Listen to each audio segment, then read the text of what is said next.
All right, hello fourth graders. It's Miss Anderson again, and we are working on our fall still life.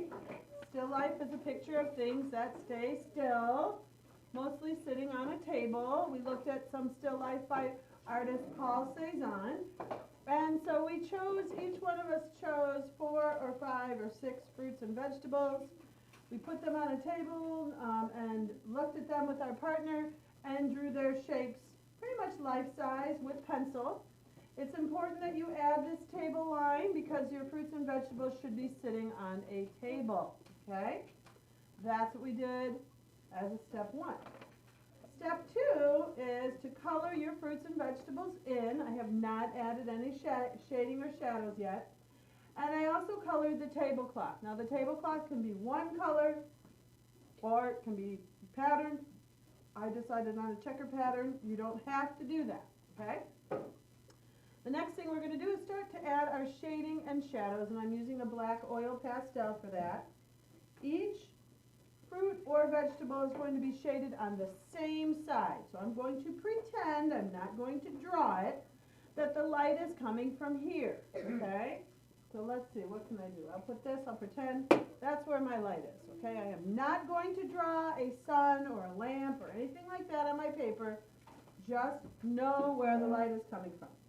So I'm going to go down the side of my first vegetable or fruit, it's an apple, and then I'm going to blend that shading out into the center of the apple.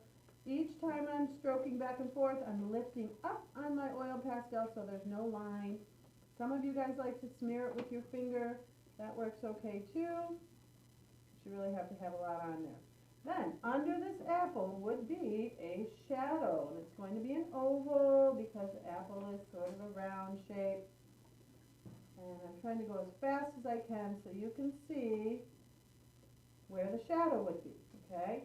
It would start under the apple. A lot of kids draw their shadows over here. I don't know why.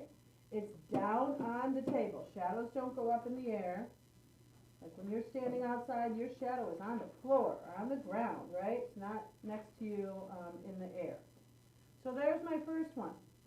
Here's my next one. It's a tomato. I'm going to do the same thing. I'm going to shade it. Because these are overlapping, you're not going to see the shade under that pear, are you? Because it's in the back. So you're only going to draw the shadows that you would see, and I definitely would see the shadows of this tomato. Might be a little bit of a space in between, but otherwise they're going to just blend together like that. I'm going to shade this.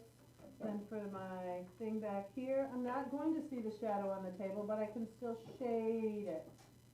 Make it look like it's behind this tomato. I actually prefer brown for this, so I might add a little brown. But the point is that each one of these gets shaded on the same side. In my picture, they're all going to be shaded on the right side, right? Yeah. Can't do some on the left and some on the right. This would also have a shadow down on my table. That's why we're coloring the table first. So that you can do your shadows and then, or color your table, then do the shadows, okay? So we are not going to color the sky at this point because I have a plan for that. It does not involve oil pastel. So please don't color anything up here, okay? Did everybody hear that? Yeah! Thanks. Awesome. So let's turn the lights on. We're coloring, we're shading, and we'll talk about the background up here. Next time we come to art, you may also want to add highlights or little white oil pastel on the opposite side of your shadow. And then we'll finish these up next time. That's the end of our video.